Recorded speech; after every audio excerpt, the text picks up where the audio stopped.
Our last speaker this evening is Dr. Moriba K, who is joining us tonight from the University of Texas at Austin, where he is an associate professor in the Department of Aerospace Engineering and Engineering Mechanics. At UT, Dr. K also directs the Advanced Sciences and Technology Research and Astronautics program.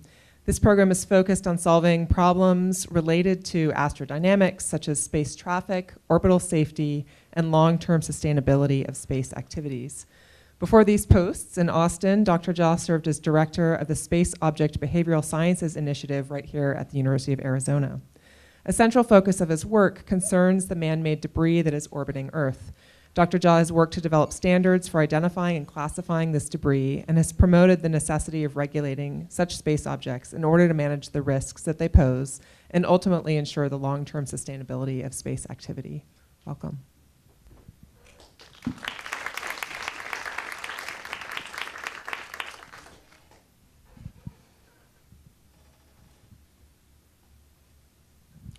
All right, thank you very much. So I presume we want to have some time for questions and answers, so I'm going to try to get us to the questions and answers, and I won't belabor any points here. And I'm just going to try to plant a few seeds in the context of what other folks said before me. One thing to note, it was interesting to see these sites. There's 200 some odd of these sites scattered in the local neighborhood, and you saw some lines in the sky of these maps of where the tracked satellites are located, the ones that we know about, right? Let me just say that the population is increasing of things in space, and there is an increasing demand to try to figure out how to protect these things because our society depends on a lot of different space services and capabilities. GPS came up as one. Bank routing systems go through satellites these days. The Weather Channel, thank goodness for these alerts on hurricanes and these sorts of things. So our lives are interwoven with all this space-related technology. So I'm going to talk to you about a few things that hopefully will keep you up at night, just like they keep me up at night. Interestingly enough, the space frontier is kind of like the Wild West in that the Federal Aviation Administration regulates launches and re-entries, but once you're on orbit, kind of do what you want to do. Interestingly enough, folks like Elon Musk and Jeff Bezos, they've done a great deal to lower the price of launch. And so that's analogous to the transcontinental railroad connecting east to west coast. That means a lot more people are putting things on orbit, but at the same time, is it to the benefit or is it to the detriment of that global commons, which I'll talk about here in a little bit. And by the way, there was a space race in the time of Apollo that was spoke of. Now there's another space race, which is, wow, there's a lot of money to be made by putting stuff on orbit and collecting data from space-based platforms, and so lots of people are trying to do that these days. So it's the new bonanza. So now the new space race is really led by commercial operators, not state actors necessarily. Talking about this global commons, I did spend about a year here at University of Arizona before going to UT.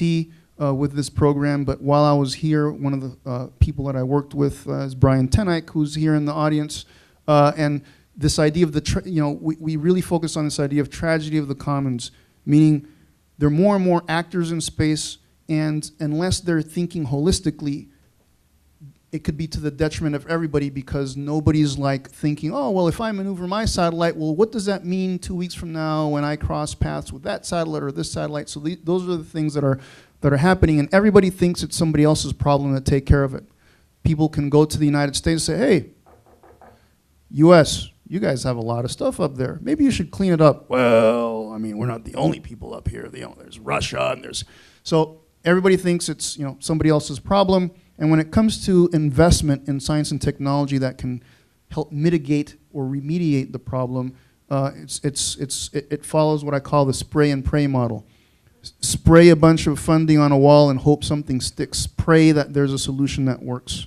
And I can tell you that's not a great strategy. Another thing that we face is confirmation bias. And unfortunately, there's a lot of that even within science and engineering. And so we tend to come up with shiny objects that supposedly can solve the problem, but we test them with our own data, and we come up with the tests, and we don't like it when other people subject us to their own tests, because our shiny object isn't so shiny anymore. And so one of the things that I try to go around the globe doing is making sure that there is a way that we can subject all these sorts of ideas to global peer review and scrutiny to really try to assess where these solutions work and where they might be failing. The space environment is a harsh thing.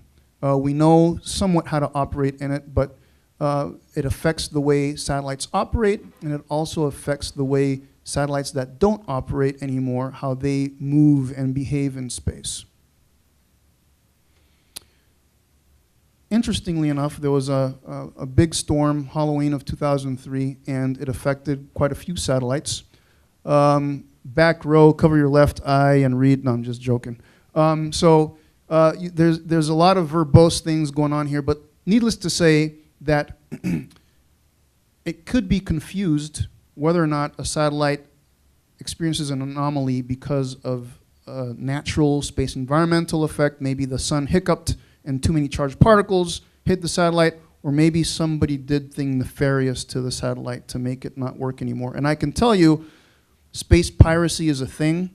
You may not have heard it in the news. You heard it here first, folks. Moriba K talked about space piracy. And I can tell you, in every single domain that is unregulated and there's this potential for lawlessness, there's going to be lawlessness, because that's what humanity does. Every domain has experienced that, whether it's crossing the frontier of old, if it's on the seas.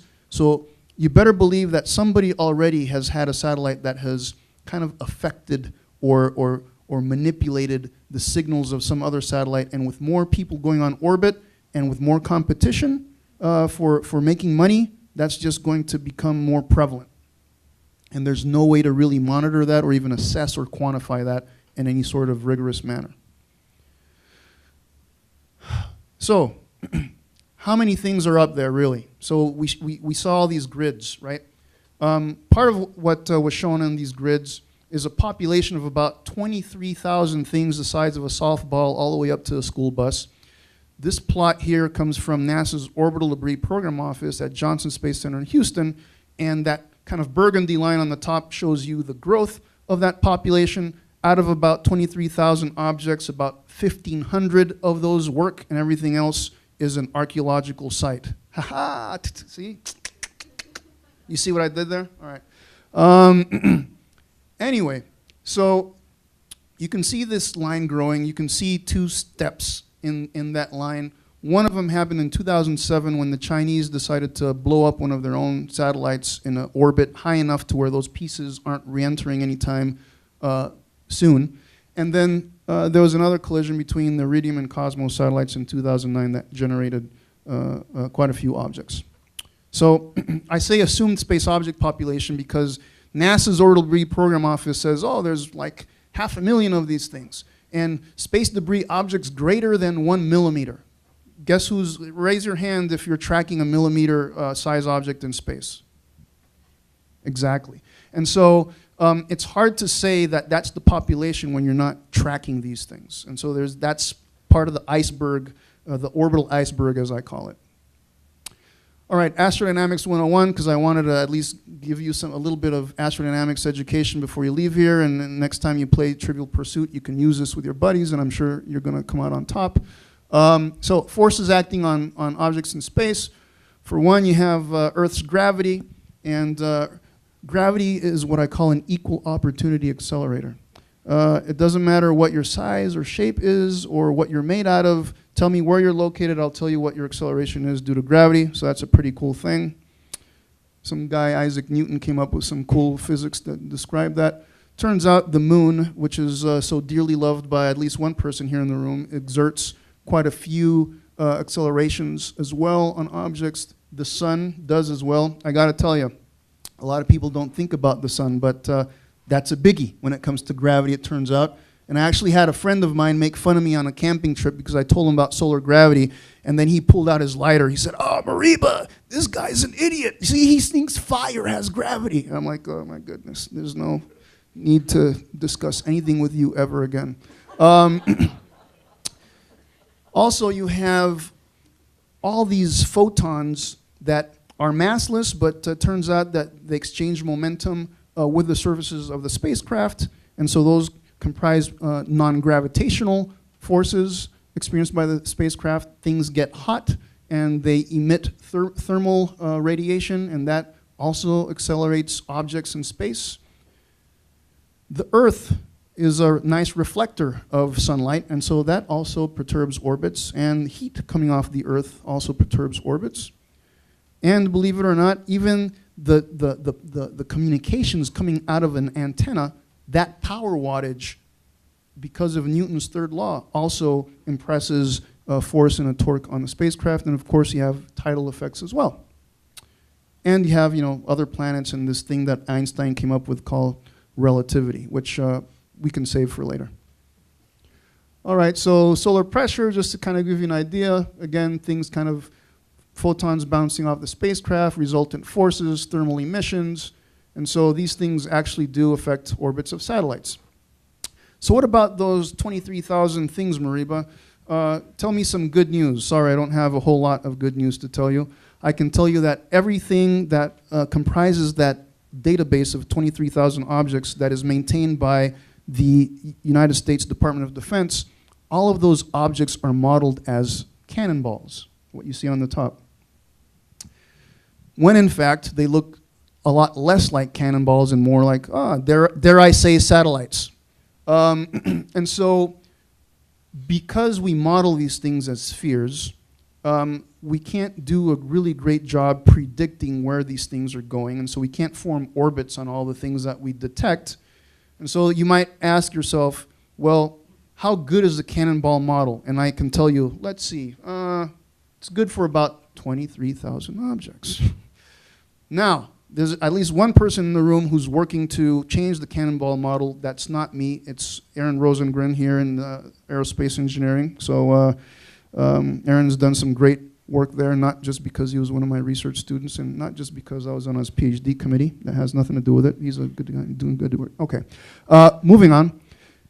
So in the desert in New Mexico, there is a sensor called the Space Surveillance Telescope, built, funded by DARPA through MIT Lincoln Laboratory, has a very nice field of view, very sensitive. One of the lead engineers for that is actually working here at University of Arizona Stewart Observatory. We have Ben Wiener and some other folks from Stewart present. Good to see some nice faces in the room. Anyway, so what you're seeing here is a single night's worth of detections from this sensor. All the dots are what Space Surveillance Telescope is detecting over one evening. What you see here on the bottom is the geostationary orbit ring, kind of 24-hour-a-day orbital period.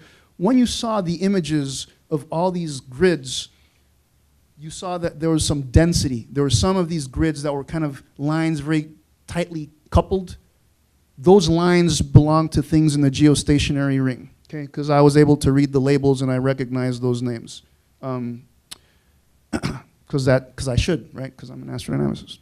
And if I didn't, I wouldn't admit that to you. And then you have mid-Earth orbit, global navigation satellite systems there in the middle. And then on top, you have Molnias, which are kind of Russian satellites that have spent a lot of time over the northern hemisphere. So left to right is like east-west, up and down. It's kind of like north-south, georing. So Space Surveillance Telescope, all these are detections. The good news is that we can detect things that we know about, and all those are the black dots, and all the other dots are who knows. Every night, that's what we're seeing. We're seeing things that we have no clue what these things are, where they're going. And so when you saw those grids that were laid there, right? Those are the black dots. That's not the other stuff. That's the TBD. Who knows? Vaya con Dios. Buena suerte. I just wanted to speak Spanish to show you that I'm kind of, right? Anyway, so, you know, Houston, Tucson, we have a problem, right? We don't do a good job at tagging and tracking objects, and I'm going to move on because I want to get to the panel discussion, but needless to say that detecting things and tracking things are clearly not the same thing necessarily. And so part of the problem is if I give you, because the thing is, the debris, the archaeological stuff is not self-reporting. All we have are sensors that can detect things, but there is no identification, beeping, or any of that stuff to anything that's not working anymore. So if I give you a bucket of detections at 3 different times, and I say, okay, out of that bucket of detections at 3 different times, which things are the same object? Right. So tracking objects means that you detect the objects and you can uniquely identify the objects. Detection and identification. And that identification piece is the one that is extremely hard to get to from a scientific and an engineering perspective. All right, so I'm going to leave you with a few things here. One of the things that I say is true about all sensors is that all sensors lie. There is no truth sensor. And so, you know, a lot of people try to claim that they know what is really going on up there. They know the truth. Be very leery of folks that say these sorts of things. Let me move on here. Okay, this was here at the University of Arizona last year, a panel led by Representative Martha McSally, which was pretty cool on bringing together some folks to talk about this stuff. Here you have the FAA, Dr. George Neild, Associate Administrator for the FAA, talking about problems with space traffic next to Major General Heidi Brown from US Stratcom. Here you have the nominee for the next NASA administrator. I think it narrowly passed here recently out of the Senate. So that's Jim Bridenstine, who cares passionately about space traffic. Do I need to introduce this person who I'm studying next? Okay, let's move on. Senator Cruz, I testified to Congress on July 13th about this problem. Representative Brian Babin on the House side cares about this stuff as well. People in Australia care about this stuff as well. Mount Stromlo, it was a bright day. I needed my shades and it was kind of chilly, so that's why I have my scarf on. Did a TED talk about this stuff. You can see that plot in the back. You recognize that now, and that's a famous plot now that good ID, all right? And so, like I said before, I'm very scared of people who are extremely confident in what they have to say, and so I leave you with this one quote from Bertrand Russell, which is, "The problem with the world is that the stupid are cocksure and the intelligent are full of doubt." And there's still a lot to be known about what's going on in space, and so I try to remain at least a little doubtful about what's going on up there. Thank you very much.